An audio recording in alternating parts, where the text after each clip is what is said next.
Saudações! Meu nome é Daniel Carnaúba e você está assistindo ao canal da Rede de Direito Civil Contemporâneo. No vídeo de hoje nós vamos tratar de um tema que tem grande importância prática, o tema do bem de família, ou, para ser mais específico, o tema do bem de família previsto na Lei 8.009 de 1990, que também é chamado aí, com ou sem razão, de bem de família legal ou de bem de família processual. Essa lei determina logo no seu artigo 1º que o imóvel de propriedade do devedor e que é utilizado por ele como sua moradia é impenhorável e não responderá pelas dívidas contraídas pelo proprietário. Em outras palavras, o bem que serve de moradia ao devedor não pode ser tomado à força para satisfação das suas dívidas. Esse imóvel ele é imune à alienação forçada promovida pelos credores. É o que se convencionou chamar de impenhorabilidade do bem de família. As razões dessa impenhorabilidade são até que bastante evidentes. O que a gente tem aqui é um mecanismo legal destinado a proteger um padrão mínimo de vida digna do devedor. Um mecanismo destinado a proteger, de forma mais específica, o seu direito à moradia. A impenhorabilidade procura, então, impedir que a cobrança da dívida termine por privar o devedor de algo tão essencial, que é um local para morar. E quanto a esse tema, uma questão importante que foi enfrentada pelo Superior Tribunal de Justiça é a seguinte: e se o imóvel que serve de moradia ao devedor for um imóvel de altíssimo padrão? Esse imóvel continua a ser impenhorável? Vamos imaginar que o proprietário está cheio de dívidas, mas ele mora numa mansão luxuosa situada num bairro nobre da cidade. Ou então, ele mora num moderno apartamento de cobertura que foi avaliado em milhões de reais. Vejam, nessa situação, muitos autores brasileiros têm sustentado que seria possível penhorar esse imóvel de alto valor e depois levá-lo aí à alienação, mas desde que uma parte do valor da venda seja reservada ao próprio devedor. Ou seja, nem todo o produto da alienação seria destinado ao pagamento das dívidas do proprietário. E esse valor reservado deveria ser suficiente para que o devedor adquira um outro imóvel para morar, evidentemente aí um imóvel de padrões mais modestos do que seu imóvel anterior. Contudo, essa tese, ainda que bastante sustentada na doutrina brasileira, não convenceu o Superior Tribunal de Justiça. Em dois importantes julgados de 2010, um da terceira turma e outro da quarta turma, o STJ entendeu que o simples fato do imóvel ostentar alto valor não é uma razão suficiente para se afastar a proteção legal. O bem de família de alto padrão continuaria impenhorável como qualquer outro. Os argumentos adotados pelo STJ nesses julgados foram basicamente dois. Em primeiro lugar, o tribunal sinalizou que a Lei 8.009, ao estabelecer a garantia da impenhorabilidade, não fez qualquer distinção entre imóveis de alto valor e imóveis de valor mais módico, e que, por isso, ambos estariam protegidos pela lei. Em segundo lugar, o STJ notou que o alto padrão do bem não está inserido no rol de exceções à impenhorabilidade previsto na própria Lei 8.009. Vale lembrar que o artigo 3º dessa lei prevê uma série de hipóteses em que o imóvel, apesar de servir de residência ao devedor, pode sim ser penhorado. Trata-se aí de uma lista de exceções à impenhorabilidade do bem de família. É o caso, por exemplo, do inciso 5º desse artigo 3º, que prevê que o imóvel que foi dado em garantia hipotecária pelo próprio devedor pode sim ser penhorado. Ou então, o caso da cobrança de tributos oriundos do próprio imóvel, IPTU, por exemplo. Essa cobrança também permite a penhora do imóvel residencial do devedor. Pois bem, O imóvel de alto valor não está inserido aí nesse rol de exceções à impenhorabilidade previsto na lei.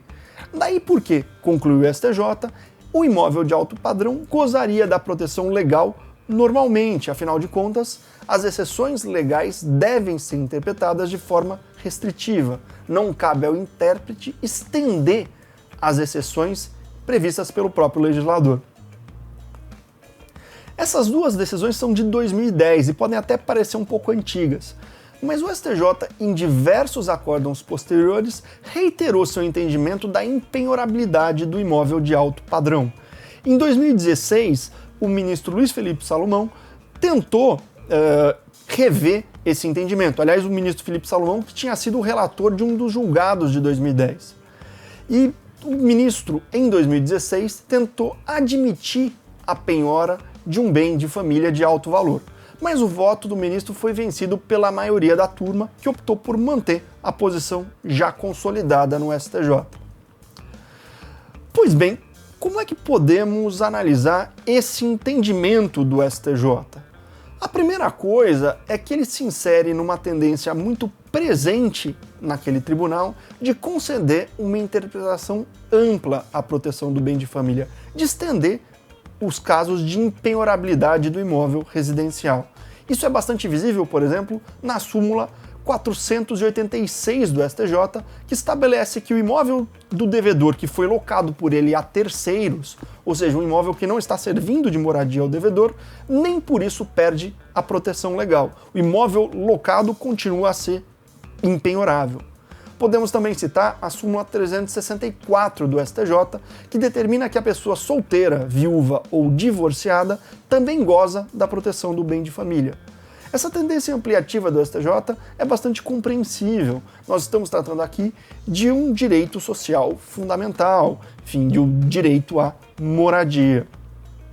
Contudo, eu acredito particularmente que com relação ao entendimento de abarcar o imóvel suntuoso na proteção da Lei 8.009, essa tendência ampliativa do STJ acabou indo um pouco longe demais. Houve um certo desvio do próprio propósito da lei. Um primeiro ponto que a gente precisa ressaltar é que a gente não pode confundir o que é regra e o que é exceção em matéria de impenhorabilidade de bens. Isso porque a regra geral no direito brasileiro é que o devedor responde com todos os seus bens pelas dívidas que contraiu. Uma regra que, aliás, está prevista expressamente no artigo 789 do Código de Processo Civil de 2015 e que já estava prevista no artigo 591 do Código de 73. Essa, portanto, é a regra geral. A impenhorabilidade de certos bens, entre eles a impenhorabilidade do imóvel residencial, é que constitui uma exceção a essa regra geral. E essa regra geral da penhorabilidade dos bens do devedor faz todo sentido. As obrigações foram feitas para serem cumpridas, e o patrimônio do devedor é justamente aquilo que garante o cumprimento das suas obrigações. Há, de certa forma, um interesse social, que as pessoas não deem calote uma nas outras. Interesse esse que, em última análise, é concretizado pela possibilidade de penhora dos bens do devedor inadimplente. Por óbvio, esse preceito da penhorabilidade dos bens do devedor deve ceder em situações meritórias, em situações em que há outros interesses mais importantes em jogo. E esse é evidentemente o caso quando estamos diante de uma situação em que a cobrança ameaça um interesse tão importante quanto o direito à moradia. A proteção do bem de família serve para proteger esse direito e garantir que a cobrança não vai relegar o devedor a uma condição de vida indigna. A impenhorabilidade, portanto, foi uma espécie de compromisso tecido pelo próprio legislador entre dois interesses sociais conflitantes. Contudo, a exceção à penhorabilidade dos bens é completamente desvirtuada quando a proteção legal está sendo utilizada para impedir a penhora de um bem suntuoso, um bem de alto valor. Aqui nós não estamos mais protegendo o direito à moradia.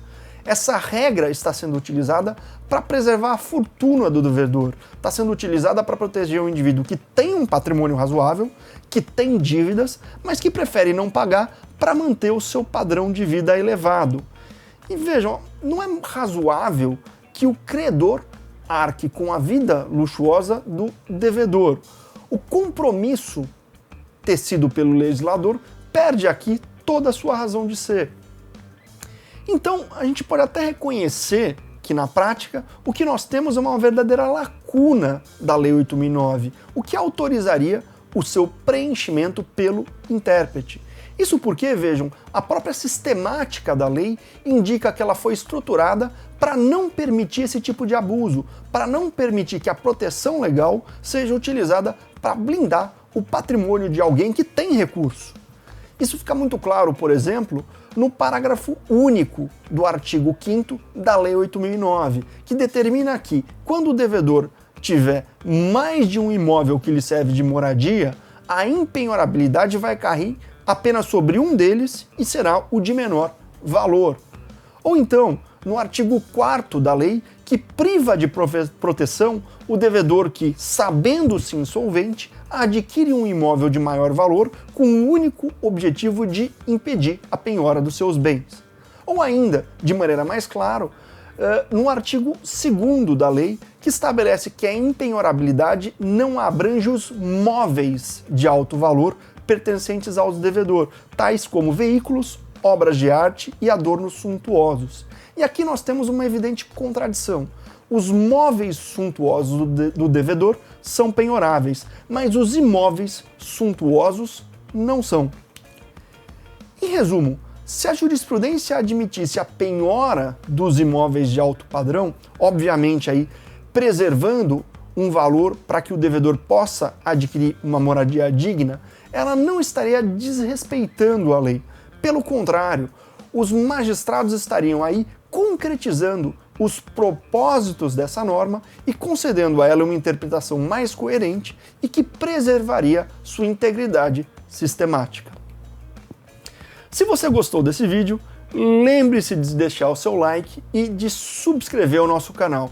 E para não perder as novas postagens, clique no ícone do sininho que fica logo aqui abaixo. Espero revê-los no nosso próximo encontro. Até lá!